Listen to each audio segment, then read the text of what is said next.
Hello everyone and welcome back to another Wizard 101 video. Today, we're going over the summer update. It's really funny because yesterday I went over all leaks on the summer update, and then literally like 2 hours before my video went live, they released the test ROM.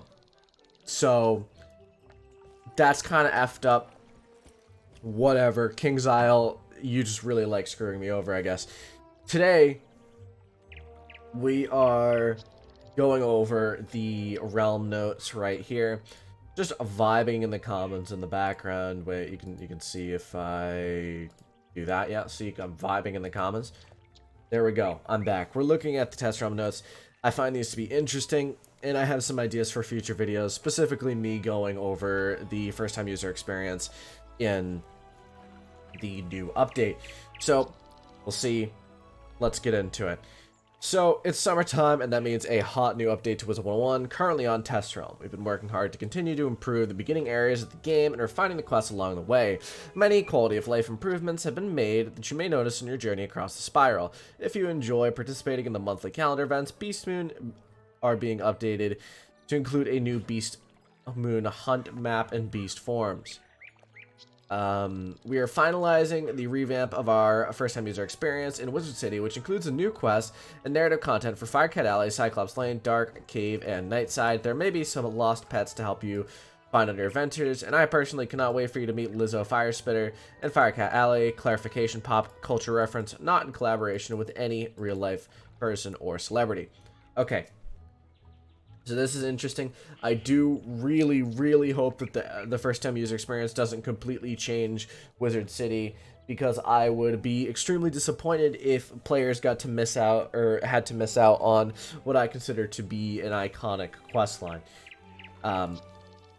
One of the biggest changes we made in this update are new socialization features built upon an initial feature set we added in the spring update. This time, though, we're expanding them out to support more ways to group players together for questing and stuff. Just gonna skip over this, and let's just go to the highlights, because I feel like that's enough introduction. First-time user experience. In this update, we finished polishing the quest content for the first-time user experience. We focused on changing these 4 zones: Firecat Alley, Cyclops Lane, Dark Cave, and Nightside. After the Wizard art team put in so much work to update Wizard City's appearance for the 10th anniversary, the writing department is following suit, updating the Wizard City quest content. We've added tons of context, some updated cultural references, and lots of humor while keeping the core of the old story intact. Okay. This is what can possibly annoy me. If they change stuff that I find to be iconic, like if I don't have to struggle to collect the charred knife from the Magma Man, I'm gonna be a little bit pissed about this, right? If I don't have to collect the rune skull from the Dark Cave, I'm gonna be a bit pissed about this, because those are iconic quests that are really annoying sometimes because you cannot collect them. But I think that's the experience of an MMO, is to be slightly annoyed by collect quests and all that, you know? And it's just, I don't know if it's changed yet, but if it has, I will be disappointed. We will explore that in the future. I accidentally just pressed the back button on my mouse. Don't worry, Professor Drake still has errands for you, but now you'll learn which show Alec and Swiftara and the Fire Elves were putting on in the Fireglobe Theater, and get a proper introduction to Bartleby in the main storyline. I don't mind this if they incorporated the potion for Bartleby quest into the main quest line. Cool, that sounds fun. I don't really care about the Alec and Swiftara thing. I think that might be it could be a bit cringy if they made the questline cringy, but we'll see. You'll see old familiar faces, including Malistaire himself, and meet a bunch of new friends and enemies. I am really excited to go into the test realm and try this out, because I think it could be interesting.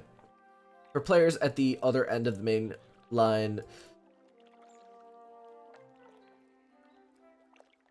Okay, sorry, that was like a spelling... There's literally a spelling mistake right here. I'm not stupid. For players at the other end of the main line, the search... I'm assuming the main quest line. Search for Lemuria continues with another preview quest. If you missed the first one, seek out the old one in the Arcanum. One other thing to note, Vanessa Mythdust, pillar of the Wizard 101 community, turned KI member, makes her VO debut. VO? Voiceover? Maybe? Debut on Cyclops Lane and Firecat Alley. Can you pick her out? Alright. Let's get into the big stuff. Meeting your fellow wizards. Groups in Wizard 101 are a temporary collection of players. Yes, that's been true for a long time. These are things that players in a group can do. Have a spot in combat sigil reserved for them if another group member starts combat. This can be useful if you want to join combat without someone else possibly joining in and screwing you over. You can ride a multiple player mount, you can queue for Beastmoon together, and you can chat with other players in a separate channel chat. But groups have been kind of awkward to form and view, so we've made forming and viewing them easier. There's a new tab for social UI. Cool. We've added some new perks for being in a group. When players in a group defeat a monster, they have a better chance of collecting quest items. That's pretty cool, not gonna lie. When 4 members of a group join a combat sigil, they always get to act first when combat starts. It's also cool. The only thing that I have to question is, does this also affect less group members, or is it just 4? Like, can 2 group members also get to go first? If it's just 4, I understand, but I would like some clarification there. You can see we left the original group UI as a minimized way to view your group. So there you go. Still old group UI if you like that better for some reason. It's not good. I don't know why you'd like it better. New thing, adventure parties. Adventure parties are permanent groups, but they are not guilds. So that's very much emphasized. That create an association between players, gives tools to help those players to synchronize their quests, and gives them a sense of identity. So how to create an adventure party: you form a group with at least 4 players. Each player in the group must be at least level 30. Each player in the group must have a free adventure party slot. One player must click the create adventure party button. The player that clicks the create adventure party button becomes the owner of the party, and they must first choose a name for their party.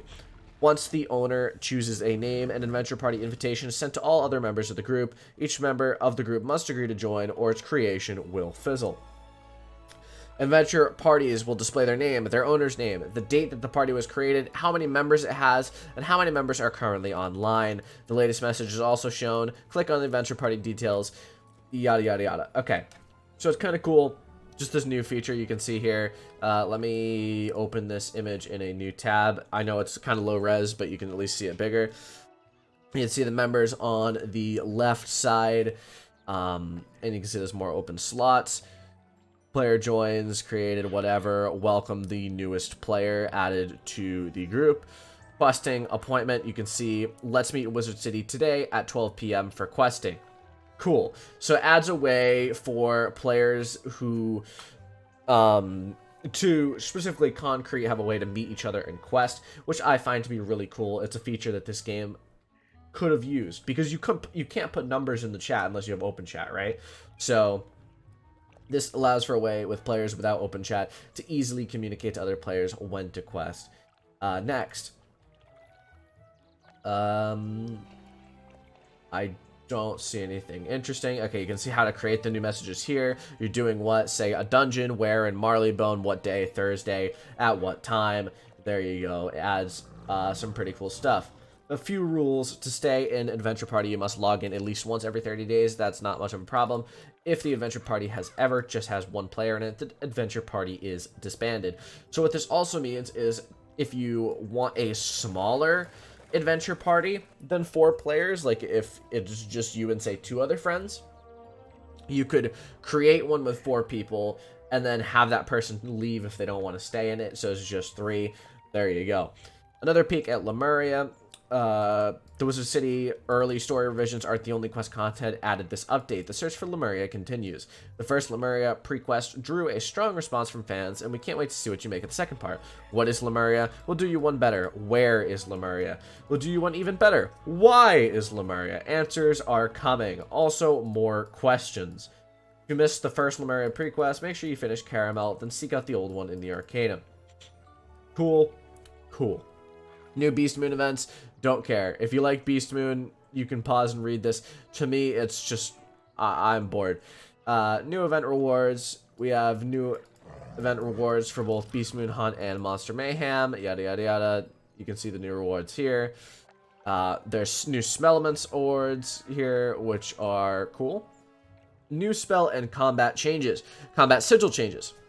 We made a few ways to improve players' combat experience. I've read this, and these are really good changes. If you join a combat during the planning phase, you can now select your card right away. That's pretty cool. You no longer have to wait an entire round before you have your turn. Some time is added to the planning phase timer so you can select your card. That's really cool. Players can no longer join a combat sigil during the final round of combat. That's also pretty cool.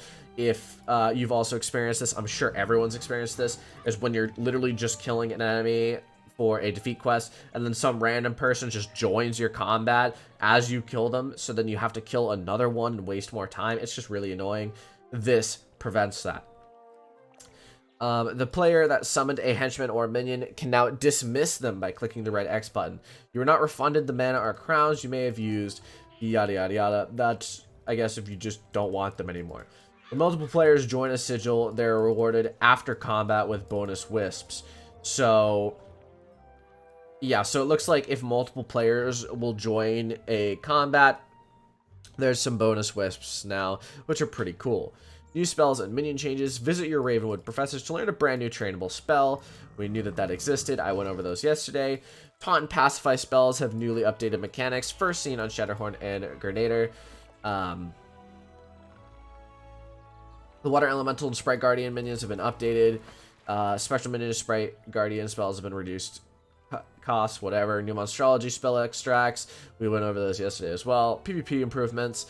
As the march continues towards the 5th age, we continue to tweak matchmaking to provide the best possible experience. Many of the changes are made with an ELO rating system in mind, yet to be implemented, as well as looking to address some of the issues that plague the current and former ages, boosting, sniping/setting, and farming rank from less experienced players. Players who ask, why change it, need only to look back at the 4th age and earlier to see these issues and understand what we're trying to put in place for 5th age. We have changed the matchmaking sort order to prioritize level band over rank. This is a change to address current matchmaking, and it may or may not extend into 5th age. We intend to closely monitor the ability for more skilled players to farm rank from higher level but less skilled players. As long as the sort order does not manifest such problems, we can extend it into 5th age.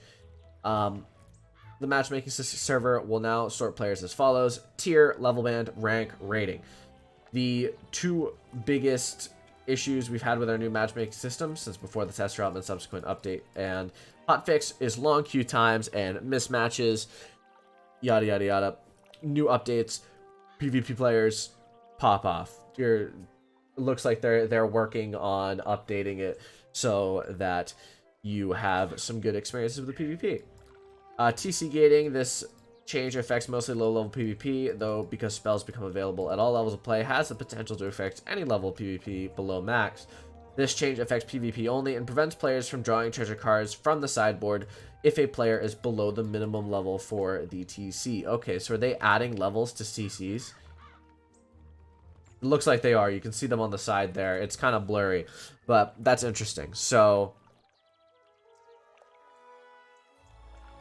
that's weird. Okay, I don't really know exactly what this is, but someone can explain that further to me in the chat or in the comments. One of the benefits of our recent stat audit was building in dashboards to allow devs to tweak whatever. First, we've increased the PvP damage intersection from 100 to 125. This means that all schools will now get 1 to 1% damage increases up to the 125 stat. Yada yada yada. Second, we're adjusting the crit damage multiplier, raising the potential damage of a crit. Looks like they're just making PvP so it does slightly more damage. PvP temporarily is free to play. Cool. That's sick. Crown Shop additions. There's a new wish list feature, which is pretty cool. Other players can see it and then possibly buy stuff, gift you stuff if you want. Improvements. Search now searches for everything, not just the tab you're on. Pretty sick. For your wizard section at the top, each category has been removed. Items can be shown or hidden based on account age, character level, character class, previous crown purchases, more. So there's more filtering options. Added battle ready toggle. Click the battle ready button on a henchman and it will automatically be selected when you open the crown shop while in battle. So this makes it so that you don't have to sift through the henchman thing to summon one. Added new bundles section. Friend list and inspection buttons mouse over have been improved. That's pretty cool. pretty sick. Miscellaneous stuff. Players should not receive a proper mainline quest after speaking to Talbot. Players should no longer get stuck in the arena. Rare instant trip of the library not being acquired. Quest helper now shows when you're playing as your pet after defeating Judd. That's pretty cool. King Boar. That includes wooden whatever. Doesn't look like there's anything really that interesting beyond that. But that is basically it. I think the best updates in this update are probably the new spell and combat changes. I think those are pretty cool. And the group changes are also pretty cool as well. I don't particularly care about the PvP and Beast Moon stuff. I think that they're both kind of to me personally. But if you're more interested in that, that's okay. But thank you all for watching. Tomorrow I'm probably going to be going over the first time user experience. Excuse me, improvements. But we'll see. So, thank you all for watching. Adios. See you in the next one.